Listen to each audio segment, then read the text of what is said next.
Assalamualaikum, I am Ibrahim Chaudhary from Group 5. I will explain a bit on amplitude modulation.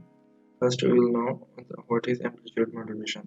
It is one of the simplest forms to communicate and transmit signal. In amplitude modulation, MT, which is message signal, is related to carrier signal CT. It comes and generates a sinusoidal signal through message signal.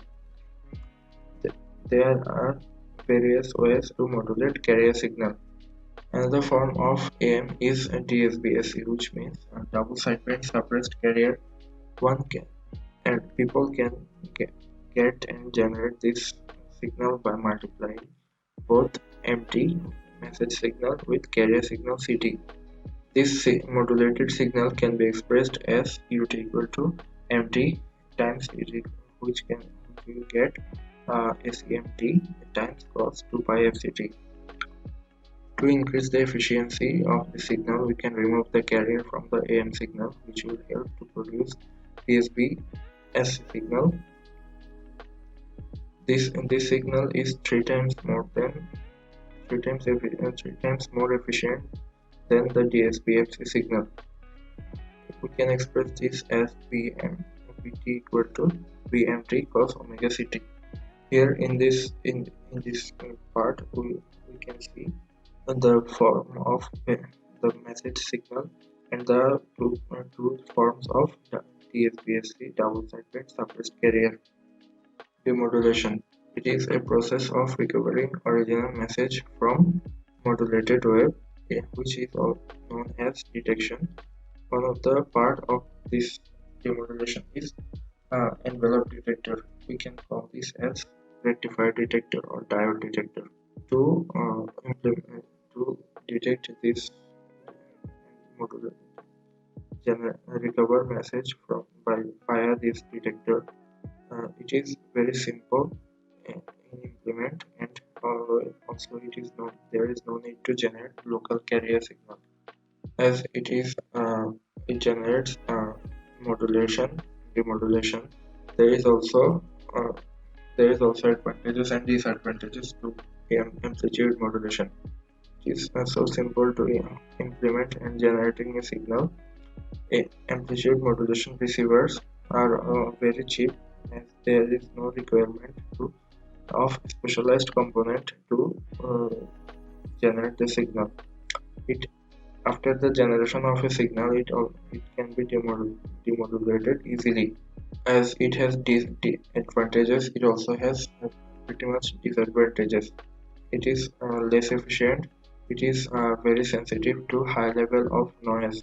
Thank you. This is all from me. Well, I hope you understand more on how to perform amplitude modulation over signals after short explanation by my friend over there. So, my name is Ellie, and I'm going to show you another way that we can modulate signals so that we can transfer it over another carrier frequency. A typical signal is made up of two components, the amplitude components as well as its angular components. We have already covered up how to modulate a signal by the means of angular amplitude modulations, so let's see how can we modulate signals through angular modulations. The angular components of a signal is also made up of two subcomponents as well.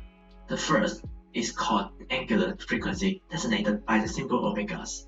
So as you can see, high frequency has a more crowded signals where everything is more packed and jammed together, while the low frequency is much more loose. The second subcomponent phase is the angular difference between two signals in comparison at the same moment of time. The examples over here depicts three identical signals in terms of frequency and amplitude but different in phase. As you can see, even though they share the similar amplitude and frequency, both three of them start at different value at mean zeros, and this value varies according to their own times. So this is what we call phase difference. In frequency modulations, we intended to encode the information we desire into the carrier of signals by modifying its frequency. In this example, we are intending to encode this data or message signal into our carrier signals. Our data signals or message signals is denoted by digital signals consists of 0 and 1, while our carrier signals is a high frequency sinusoidal signal. The result of this modulation is a signal which is being shown right here. It consists of band of low frequency, that's followed by high frequency, followed by low frequency and high frequency. The low frequency band corresponds to the 0 values in the digital signals, while the high frequency band corresponds to the 1 value in the digital signals as shown before. Phase modulation, on the other hand, is also utilizing a similar methods of modulating signals in the angular domain. Well, we are going to use back the similar identical example from before for phase modulation as well. The result of the modulation is shown right over here.